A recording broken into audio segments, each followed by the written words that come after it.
interviewed at Atlanta, Georgia, interviewed by Geneva Tunzel, age when interviewed 85. I was born 4 miles from Commerce, Georgia, and was 13 years old at surrender. I belonged to the Nash family, 3 old maid sisters. My mama belonged to the Nashes, and my papa belonged to General Burns. He was an officer in the war. There were 6 of us childrens: Lucy, Melvina, Joni, Callie, Joe, and me. We didn't stay together long as we was give out to different people. The Nashes didn't believe in selling slaves, and we was known as their niggers. They sold one once cause the other slaves said they would kill him cause he had a baby by his own daughter. So to keep him from being killed, they sold him. My mama died the year of surrender. I didn't fare well after her death. I had such a hard time. I was give to the Mitchell family, and they done every cruel thing they could to me. I slept on the floor 9 years, winter and summer, sick or well. I never wore anything but a cotton dress, a shimmy, and drawers. The woman didn't care what happened to the niggers sometimes. She would take us to church. We'd walk to the church house. I never went nowhere else. That woman took delight in calling slaves. She'd lash us with a cowhide whip. I had to shift for myself. They didn't mind the slaves mating, but they wanted their niggers to marry only amongst them on their place. They didn't allow them to mate with other slaves from other places. When the women had babies, they was treated kind and they let them stay in. We called it lay-in, just about like they do now. We didn't go to no hospital as they do now. We just had our babies and a granny to catch them. We didn't have all the pain-easing medicines then. The granny would put a rusty piece of tin or an axe under the mattress, and this would ease the pain. The granny put an axe under my mattress once. This was to cut off the after pains, and it sure did too. We'd set up the 5th day, and after the lay-in time was up, we was allowed to walk outdoors, and they told us to walk around the house just once and come in the house. This was to keep us from taking a lapse. We wasn't allowed to go around and have pleasure as the folk does today. We had to have passes to go wherever we wanted. When we'd get out there was a bunch of white men called the patty rollers. They'd come in and see if all us had passes, and if they found any who didn't have a pass, he was whipped, give 50 or more lashes, and they'd count them lashes. If they said 100, you got 100. They was something like the Ku Klux. We was afraid to tell our masters about the patty rollers because we was scared they'd whip us again, for we was told not to tell. They'd sing a little ditty. It went something like this: run, nigga, run. The patty rollers will get you. Run, nigga, run. You better get away. We was afraid to go any place. Slaves was treated in most cases like cattle, and men went about the country buying up slaves like buying up cattle and the like, and he was called a speculator. Then he'd sell them to the highest bidder. Oh, it was pitiful to see children taken from their mother's breasts. Mothers sold, husbands sold from wives. One woman he was to buy had a baby, and of course the baby come before he bought her, and he wouldn't buy the baby. Said he hadn't bargained to buy the baby too, and he just wouldn't. My uncle was married but he was owned by one master and his wife owned by another. He was allowed to visit his wife on Wednesday and Saturday. That's the onlyest time he could get off. He went on Wednesday, and when he went back on Saturday, his wife had been bought by the speculator, and he never did know where she was. I worked hard always. You can't imagine what a hard time I had. I split rails like a man. I used a huge glut and an iron wedge drove into the wood with a maul, and this would split the wood. I helped spin the cotton into thread for our clothes. The thread was made into big brooches. 4 brooches made 4 cuts, or 1 hank. After the thread was made, we used a loom to weave the clothes. We had no sewing machine, had to sew by hand.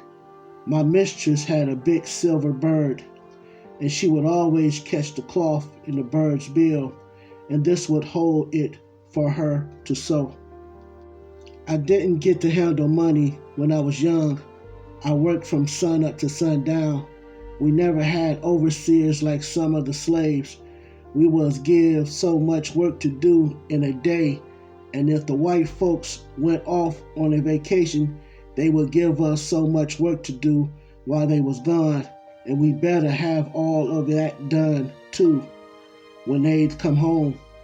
They made me hoe when I was a child, and I'd keep right up with the others, 'cause they'd tell me that if I got behind, a runaway nigger would get me and split open my head and get the milk out in it. Of course, I didn't know then that weren't true. I believed everything they told me, and that made me work the harder. Some of the white folks were very kind to their slaves.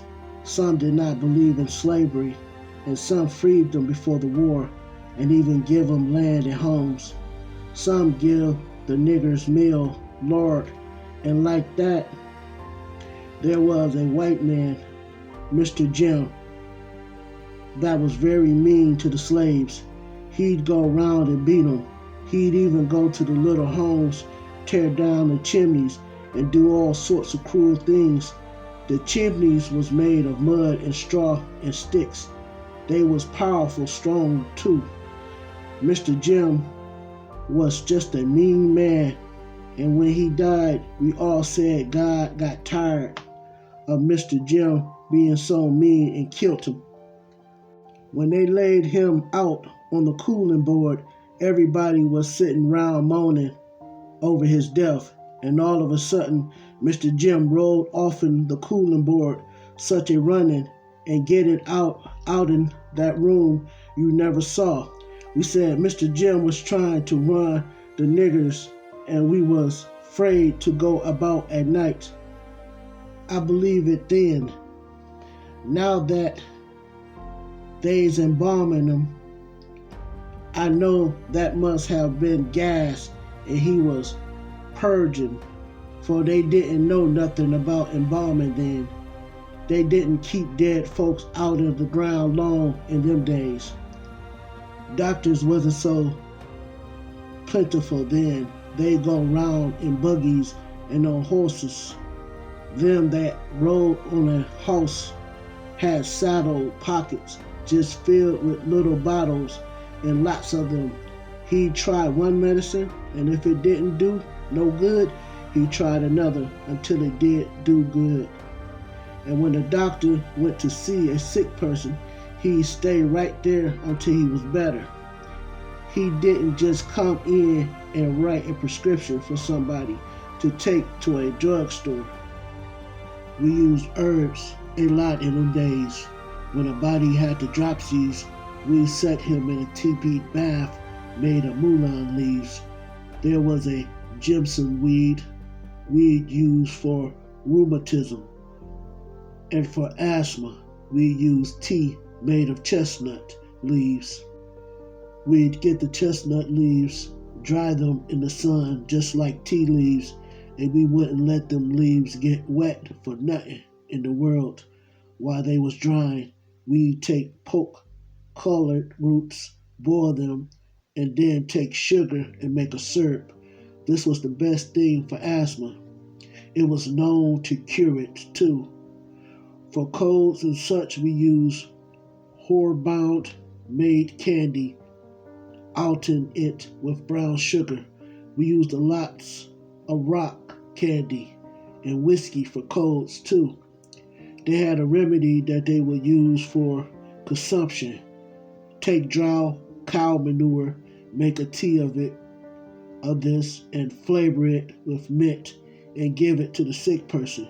We didn't need many doctors then, for we didn't have so much sickness in them days, and naturally they didn't die so fast. Folks lived a long time then. They used a lot of peach tree leaves too for fever, and when the stomach got upset, we'd crush the leaves, pour water over them, and wouldn't let them drink any other kind of water till they was better.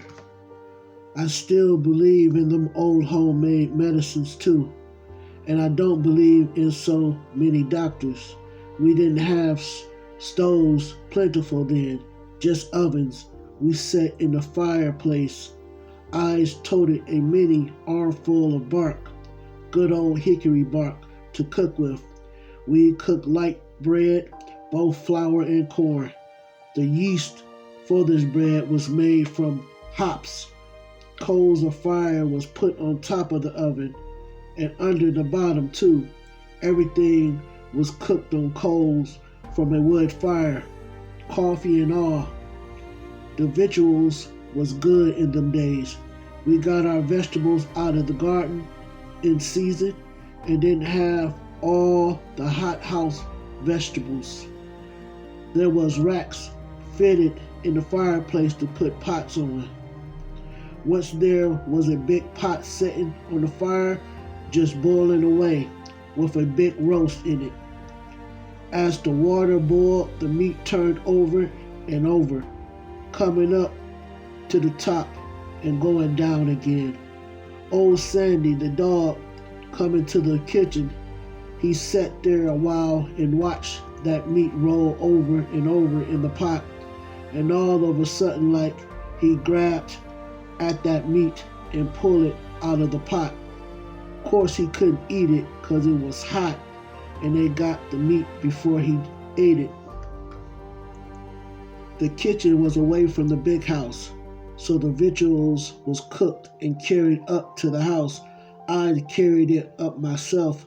We couldn't eat all the different kinds of victuals the white folks ate, and one morning when I was carrying the breakfast to the big house, we had waffles that was a pretty golden brown and piping hot. They was a picture to look at, and I just couldn't keep from taking one. And that was the hardest waffle for me to eat before I got to the big house I ever saw. I just couldn't get rid of that waffle because my conscience whipped me so. They taught me to do everything. I'd use battling blocks and battling sticks to wash the clothes. We all did. The clothes was taken out of the water and put on a block and beat with a battling stick, which was made like a paddle.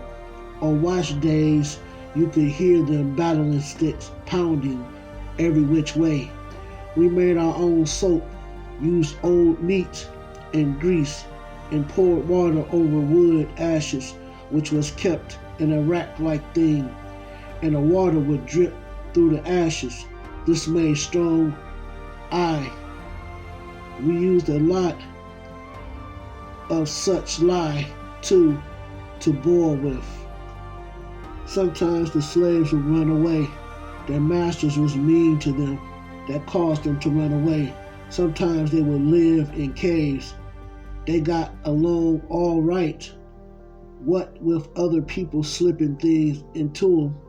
And two, they'd steal hogs, chickens, or anything else they could get their hands on. Some white people would help too, for there was some white people who didn't believe in slavery. They would always try to find them slaves that run away, and if they was found, they'd be beat or sold to somebody else. My grandmother ran away from her master. She stayed in the woods and she washed her clothes in the branches. She used sand for soap. I stayed with the Mitchells till Miss Hannah died. I even helped to lay her out. I didn't go to the graveyard though. I didn't have a home after she died, and I wandered from place to place, staying with a white family this time and then a nigger family the next time. I moved to Jackson County and stayed with a Mr. Frank Dowdy. I didn't stay there long enough. Then I moved to Winder, Georgia. They called it Jug Tavern in them days because jugs was made there. I married Green Hinton in Winder. Got along well after marrying him. He farmed for a living and made a good living for me and the 8 children, all born in Winder. The children was grown nearly when he died and was able to help me with the smallest ones. I got along all right after his death and didn't have such a hard time raising the children. Then I married Jim Brown and moved to Atlanta. Jim farmed at first for a living, and then he worked on the railroad, the seaboard. He helped to grade the first railroad track for that line. He was a sand dryer. After he moved here, he bought this home. I's lived here 20 years. Jim was killed on the railroad. He was coming in the railroad yard one day and stepped off the little engine that used for the workers, right, in the path of the L and N train. He was cut up and crushed to pieces. He didn't have a sign of a head. They used a rake to get up the pieces. They did get. A man bought a few pieces out here in a bundle, and I wouldn't even look at them. I got a little money from the railroad, but the lawyer got most of it. He brought me a few dollars out and told me not to discuss it with anyone, nor tell how much I got. I tried to get some of the men that worked with him to tell me just how it all happened, but they wouldn't talk. And it was a scandalous how them niggers held their peace and wouldn't tell me anything. The boss man came out later, but he didn't seem interested in it at all. So I got a little or nothing for his death. The lawyer got it for himself.